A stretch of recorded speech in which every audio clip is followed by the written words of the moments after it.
infiltrés dans ces groupes anti-vax. Est-ce qu'il y a eu des réactions à ce coup de filet de mercredi matin? Oui, bien sûr, il y a eu en fait plusieurs des administrateurs, sans doute ceux qui ont été interpellés, qui ont quitté les groupes de participation qui participaient aux attaques. Et il y a eu de vives réactions de l'ensemble des membres de ce groupe qui ont réagi. Voilà, c'est un groupe qui a des dérives sectaires et ils ont réagi un peu comme tous les groupes qui ont des dérives sectaires de ce genre, c'est-à-dire ils ont été insultés, ils ont été rejetés par cette communauté qui pourtant leur tendait les bras il y a encore quelques jours, quoi, avant qu'ils se fassent arrêter et qu'ils décident par eux-mêmes de finalement quitter le groupe.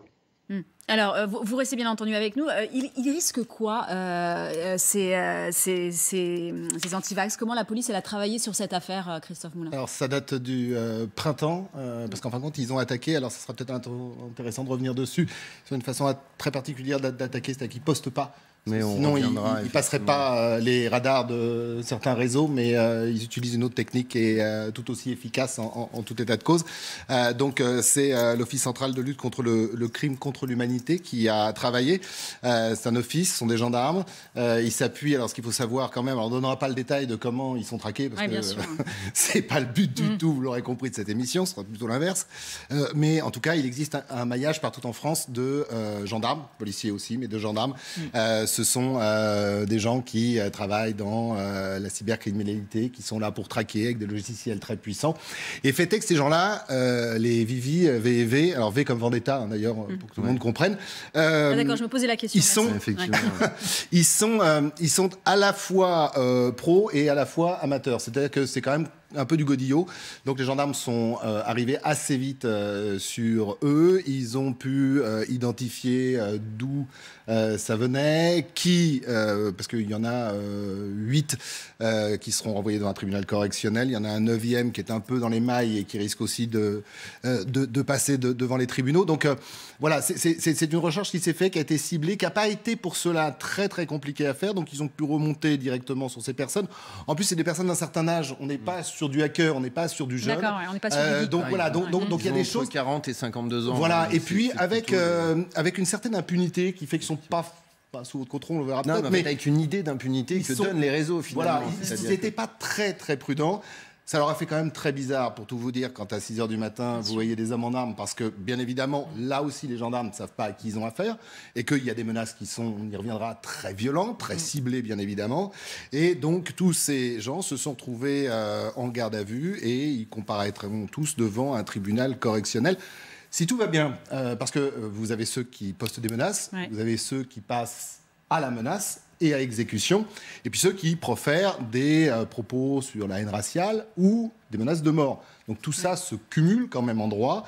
Le minimum syndical, pour celles et ceux qui passeront devant un tribunal, et ça sera à Paris, c'est 2 ans de prison, 30 000 € d'amende.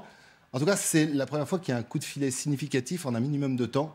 On dit toujours notamment, et on le regrette dans cette émission, que police et justice mettent du temps pour traquer ces gens-là.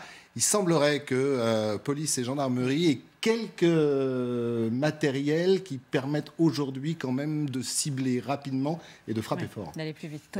Alors, juste un tout petit point avant de discuter avec Complotistes d'État. Il faut comprendre que ces groupes se structurent sur des messageries privées.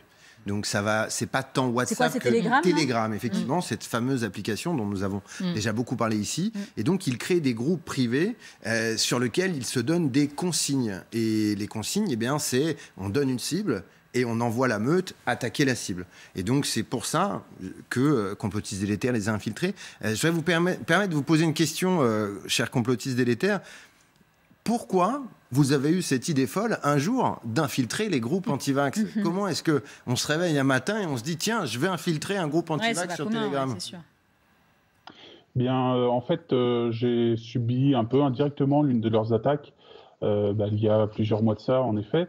Et j'ai été du coup très curieux de comprendre qui ils étaient, de savoir comment ils fonctionnaient, etc. Et j'ai compris que c'était un groupe très fermé, qu'il n'était pas simple de rentrer à l'intérieur. Et du coup, c'est dans ce sens-là que j'ai commencé à les infiltrer et à comprendre comment ils fonctionnaient, à voir qu'ils avaient des salons qui étaient vraiment spécifiques aux attaques. Et comme tu l'as expliqué, Thomas, c'est un salon où il y a les administrateurs qui ont été arrêtés, justement, qui publient des messages et qui sont copier-coller pour faire du cyberharcèlement quotidien sur des collectivités et des institutions, quoi. C'était quoi, juste avant que on vous pose d'autres questions avec Thomas, c'était quoi les attaques dont vous aviez été victime? Eh bien, c'est les mêmes attaques qu'ils font donc, sur ces collectivités et administrations. Ils donc, publient une liste de liens sur leur salon d'attaque, qu'il faut des publications Facebook ou Instagram qu'il faut aller attaquer. Et sur chacune de ces publications, ils doivent aller copier une liste d'insultes, de messages violents sur chacune de ces collectivités qui n'ont pas les moyens, malheureusement, avec Facebook en tout cas, de pouvoir se défendre. Ce que moi, j'essaye de leur apporter avec mes compétences d'informaticien et à travers mon association, la LUCES, qui aide les collectivités à se défendre contre ces attaques, ou même les députés, comme ceux qui ont porté plainte suite à ces attaques de cyberharcèlement. Et en fait, il faut comprendre quelque chose, c'est que ces groupes sont structurés finalement comme des armées militantes. Et donc, comme des militants politiques, eh bien, on leur donne des consignes d'action, on leur donne des éléments de langage qui sont tout prêts, très préparés, très organisés, très structurés. Et du coup, en quelques heures à peine, eh bien, la page Facebook d'une petite ville de 2500 habitants qui a eu l'idée insupportable à leurs yeux de créer un centre de vaccination, eh bien, va se faire harceler et subir plus de 10 000 messages en quelques heures. Imaginez ce qui s'est passé pour les deux députés et le médecin. Exactement, ça a été très très court, d'une violence extrême.